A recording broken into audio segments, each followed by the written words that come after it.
Terima kasih kepada Pak Kiai. Maaf saya berdiri supaya kesoting. Yang perlu saya tanyakan yaitu tentang pengajian ini, populernya pengajian thariqat, tapi ternyata dalam tulisan ada syariat, thariqat, hakikat, makrifat. Mohon dipun jelasaken satu persatu.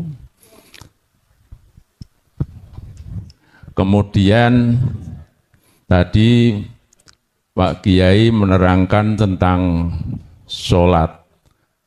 Apa hakikatnya sholat? Yang kemudian menyampaikan tentang sholat daim. Sholat daim itu kalau ada yang salah paham itu praktek satu sholat untuk selamanya Pak. Nah, itu betul apa tidak? Yang kemudian tadi Pak Kiai sempat saya kutip itu ngendikaaken tentang lafal qonitin. Qonitin di situ diterjemahkan atau ditafsiri dengan khosiin, sehingga kalau sholat itu wajib khusyuk, wajib khusyuk. Mohon maaf, kalau itu wajib khusyuk, kemudian sholat yang terutama saya dalam melaksanakan belum sampai khusyuk, apa tindakan saya, apa harus mengulang, atau bagaimana. Terus oleh karena itu kalau khusyuk ini wajib, maka tentunya kita terutama saya sendiri ini berusaha bagaimana supaya bisa khusyuk. Apa teorinya seperti apa harus nyebut atau gerakan seperti apa atau menghadap seperti apa, ini mohon maaf sebelumnya. Terima kasih. Matur suwun. Penjabaran tentang syariat sampai ke makrifat. Syariat itu laksana kapal, kendaraan. Thariqah itu laksana lautan atau jalan yang dilewati kapal. Tadi saya contohkan mobil. Jalannya mobil gak mungkin di lautan, di daratan. Sama sebetulnya. Hakikat itu apa? Tujuan. Tujuan saya numpak kapal kemana? Misalkan ke Madura, ke toko Jaya Baru. Beli apa? Beli kitab hikam. Misalkan. Ketika syariat itu menyatu dalam thariqah, berjalanlah membawa hakikat tujuan saya untuk menyatakan makrifat. Nah, ketika sudah sampai pada toko Jaya Baru dan ketemu kitab hikam, berarti saya sudah makrifat. Gambaran akal seperti itu. Bis. Sekarang aslinya bagaimana? Syariat itu apa toh Pak? Ilmu. Ilmu yang untuk mendidik, mohon maaf, jasmani kita. Ilmu yang untuk mendidik jasmani kita, untuk menghantarkan hakikatnya. Hakikatnya apa? Bertemu Allah. Contoh sholat. Anda sebelum sholat itu harus tahu ilmunya sholat. Ketika berdiri takbiratul ihram, habis itu baca apa? Ilmu syariat. Sampai harus tahu. Jangan ngawur. Gano ilmu syariat, sholat ngadep ngetan. Allahu Akbar. Wetan sana Pak ya?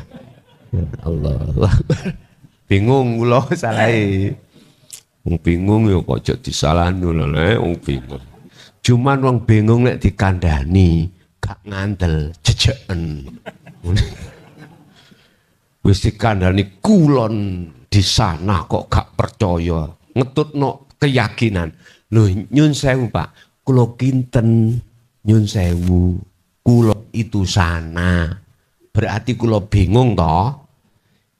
Yakin kulon kono, kula niku. Jenengan bahkan kebalikannya sana timur. Keimanan dalam hatiku tidak bisa dirubah. Iya, harus sana. Akhirnya sholatnya ada di sana. Yo, tinggal moni wong Pekalongan, tinggal muni syariat biar nggak salah ketika membuat masjid imamannya biar tidak ada di etan. Biar ada di barat. Wis iku ilmu syariat. Apa saja ilmu syariat untuk sah rukunnya sholat, sah syaratnya sholat, itu dipelajari. Wis ilmunya sudah, thariqah. Mana yang disebut thariqah? Saya tidak bicara thariqah mutakbaroh di luar A sampai Z, enggak Pak. Saya akan bicara thariqah secara hakikat, thariqah yang sesungguhnya. Nama sholat ikut thariqah. Ilmu untuk mempelajari sholat itu syariatnya. Thariqahnya adalah sholat itu.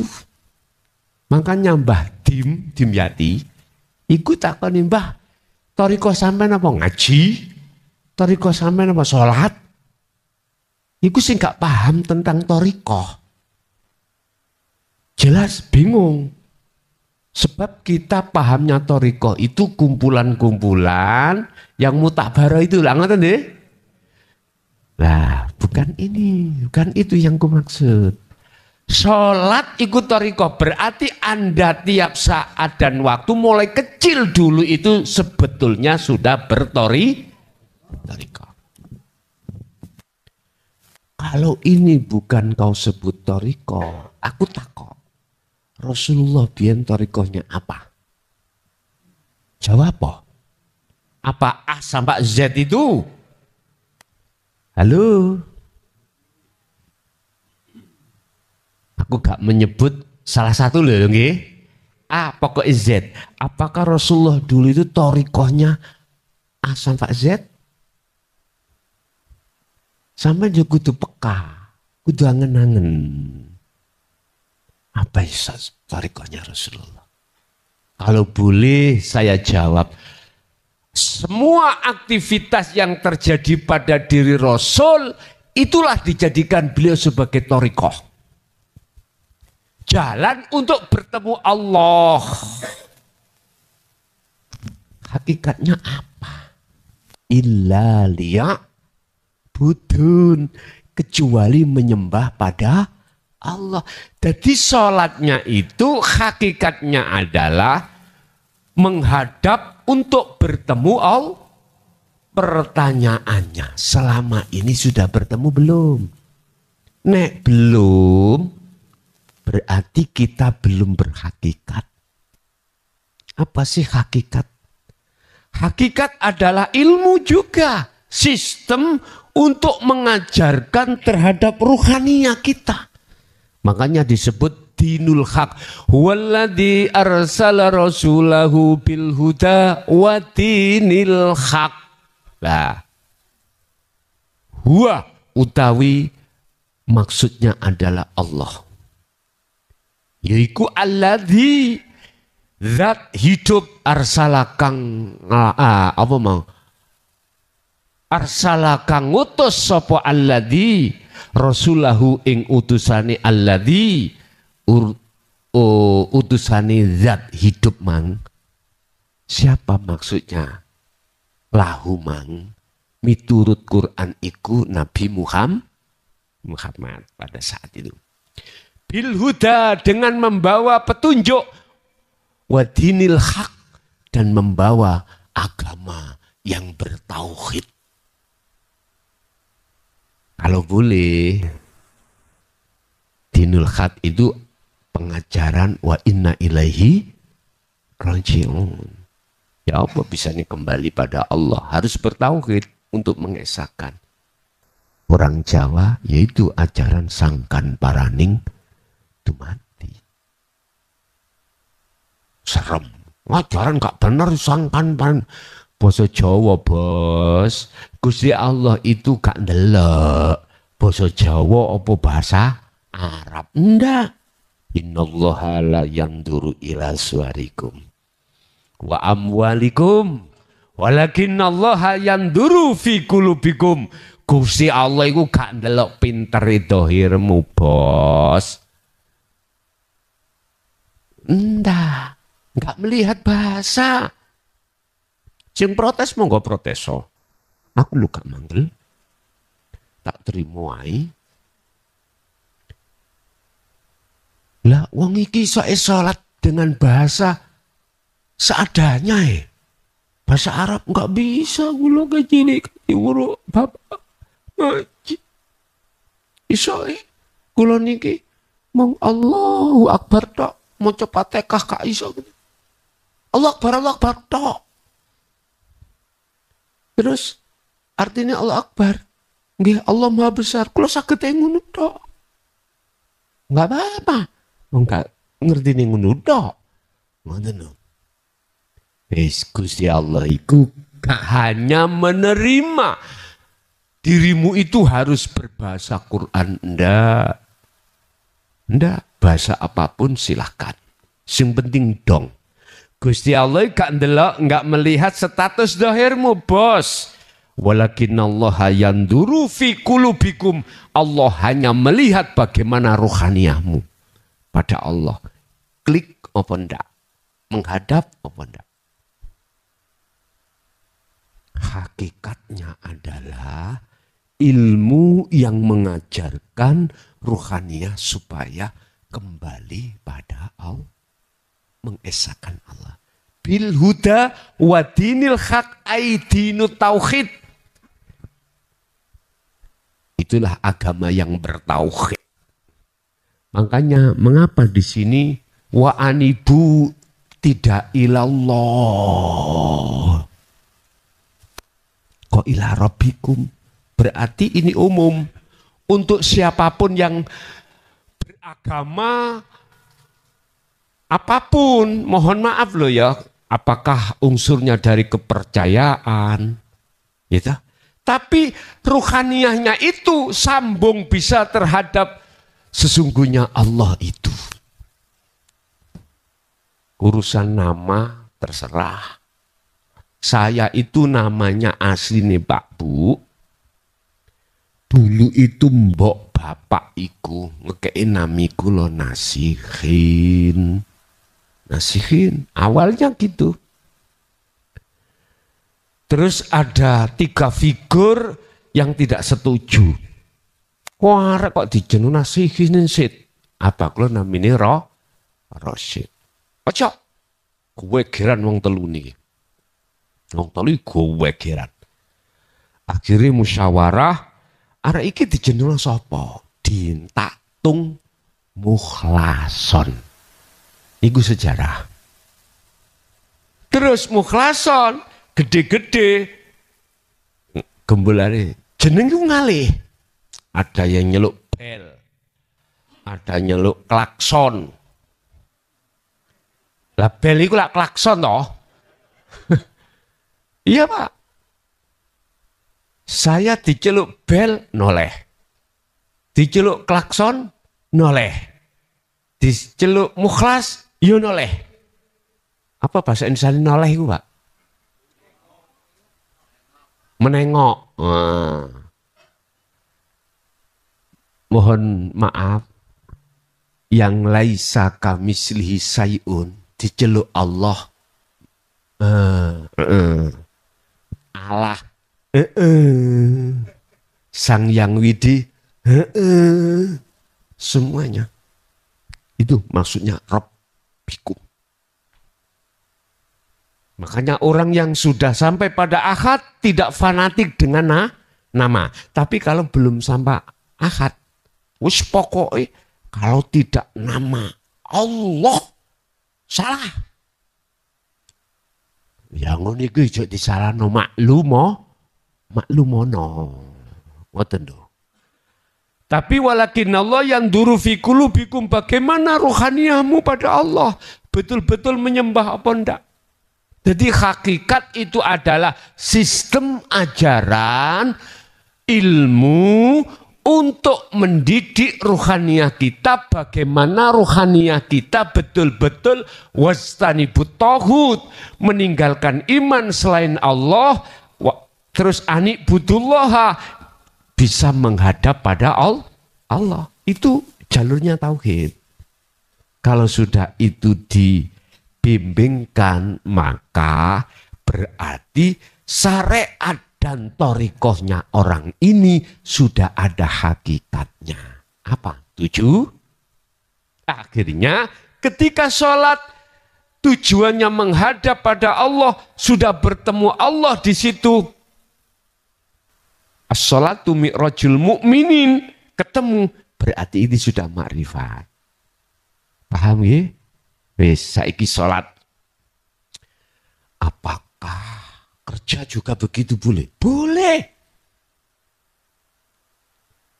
Umpama jenengan kerjanya uleg-uleg.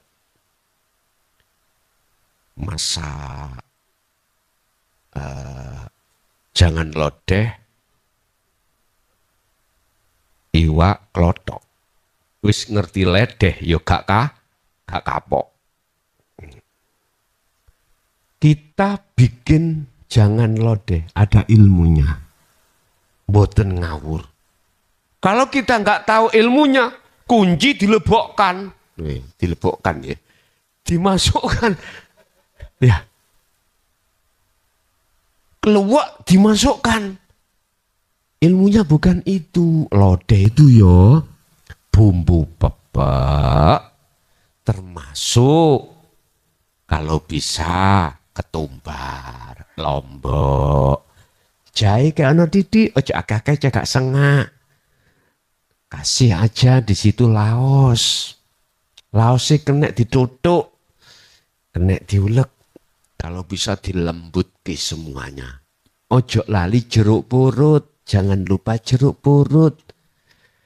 Pingin sedep, enggak pakai enggak pakai micin atau yang lainnya, mohon maaf, godong salam, dibanyai, kayak tambah sedep. Loh, itu torikonya, itu ilmunya, mohon maaf, ilmu. Lah, nama jenengan masak itu torikoh. Hakikatmu apa? Yuk ketemu Allah. Sebab Allah itu yuk ada di sini. Wa nakhnu aqrabu ilaihi min hablil warid. Kata Allah, aku itu lebih dekat daripada urat nadi. Ya wis. Inilah yang disebut illa liya'budun. Wa ma khalaqtul jinna wal insa illa Saya tidak akan menciptakan jin dan manusia kecuali hanya untuk menyembah. Berarti masakmu iku menjadi nilai nyembahmu yang benar kepada Allah. Karena syariat torikot hakikat juga makrifat. Sempurna sudah. Jenengan makan. Sama. Nama makan, aktivitas nama makan iku torikoh dulur. secara hakikat, kalau jenengan tidak tahu caranya ilmu makan, keliru nang kuping.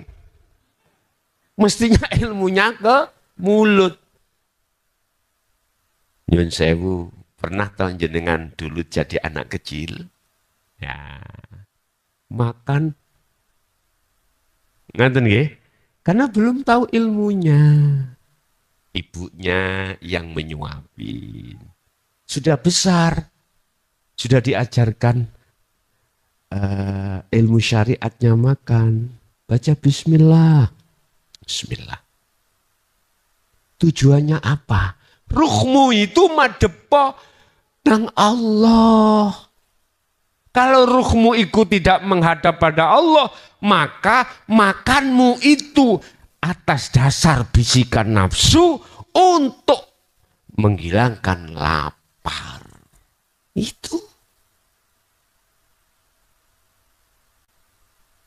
Berarti Rasulullah itu waktu dulu semua aktivitas itu beliau jadikan sebagai thariqah untuk bertemu Allah.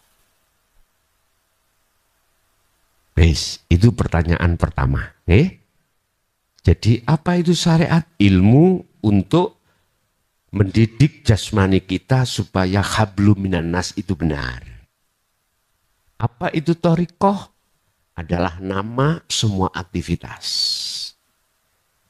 Apapun, tidak hanya sholat, apapun aktivitas dalam sholat maupun di luar sholat semuanya. Terus hakikatnya apa? Tujuanmu. Lakui tujuanmu makan itu apa? Harus bertemu Allah. Tidak hanya tujuannya untuk menghilangkan rasa lapar. Sebetulnya Pak, kalau boleh saya ngomong, rasa lapar dalam perutmu itu adalah undangan Allah. Allah ngundang jenengan supaya mau menuju yang ngundang.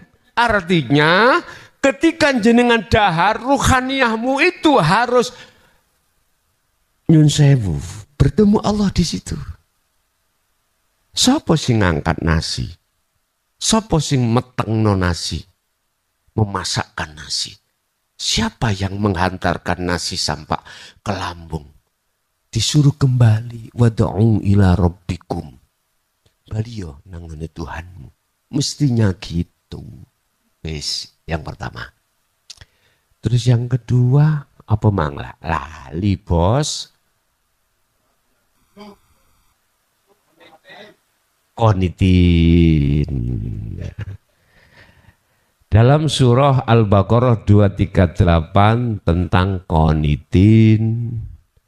Tadi saya katakan wajib ya. Wajib. Urusan Anda, panjenengan semua mengatakan sunnah, aku gak melok-melok. Saya gak ikut-ikut. Nek sampean iku mengatakan sunnah, Anda itu gak greget untuk makrifat pada Allah. Lah, maksud saya wajibkan di situ supaya jenengan greget ndang makrifat pada Allah. Sebab antara sunnah dan wajib itu hukumnya lebih berat wajib. Mengapa saya mengatakan kata wajib?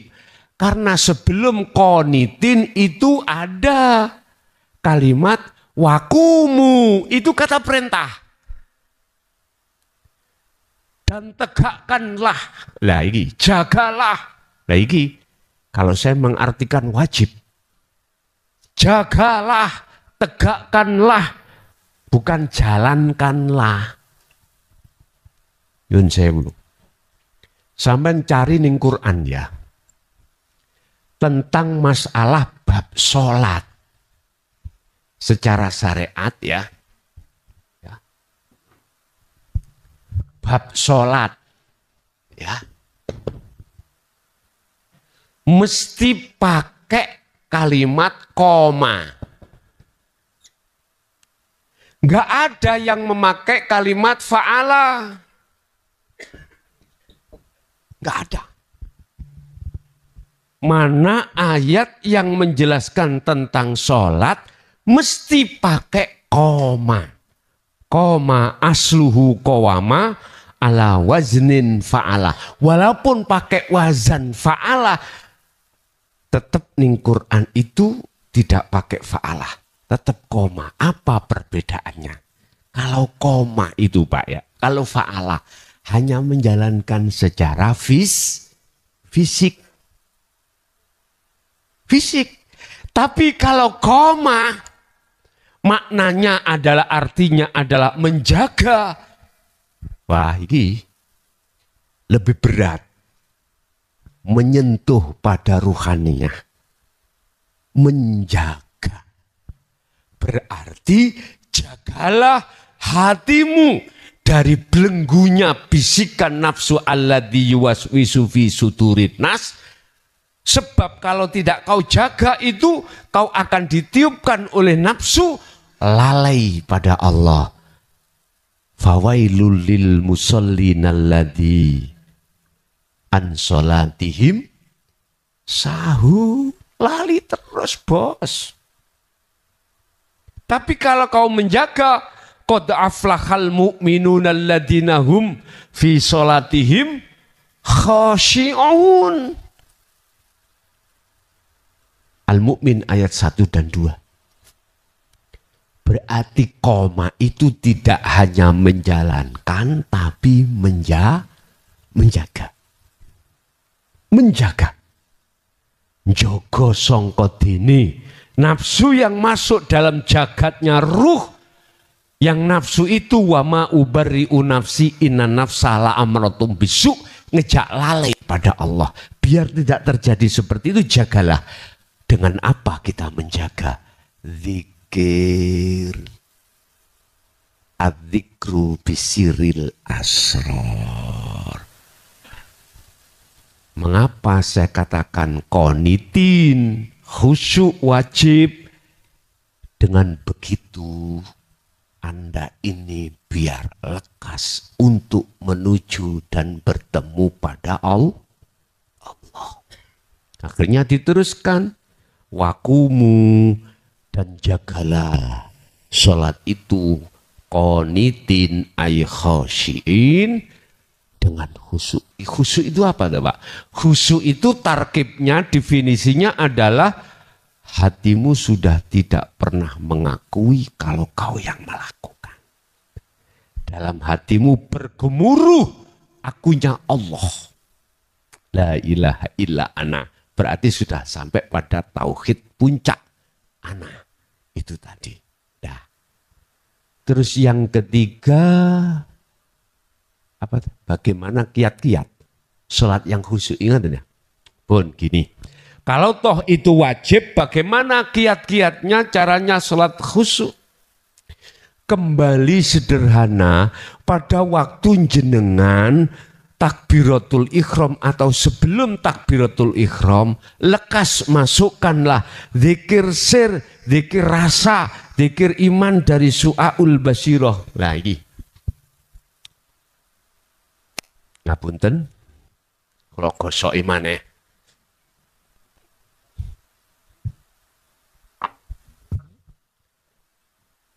Sirul asror.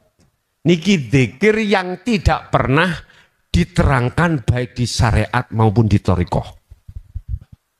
Ini hanya diterangkan di dalam hakikat untuk menuju makrifat.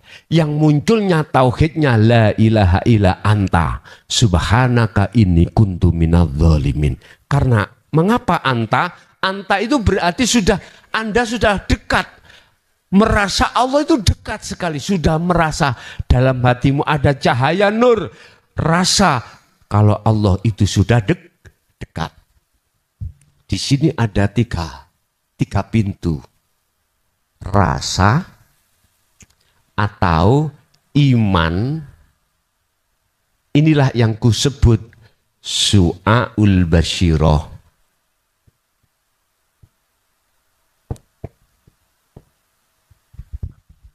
Merasakan apa yang dirasakan hidup.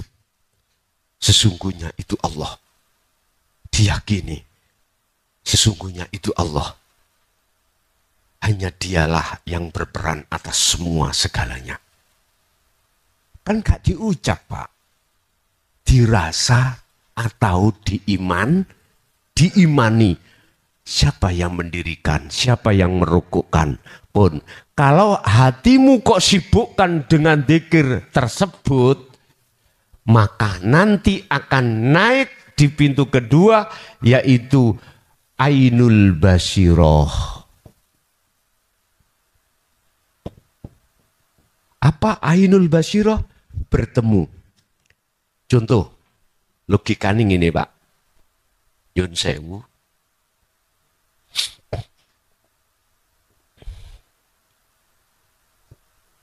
Sampai tidak tahu, tapi saya kasih tahu. Bu, Pak, di Kubluk ini ada Korean. Sampai kan belum bisa melihat. Dikarenakan yang menutupi Korean masih ada. Lah gitu nggih? Oke.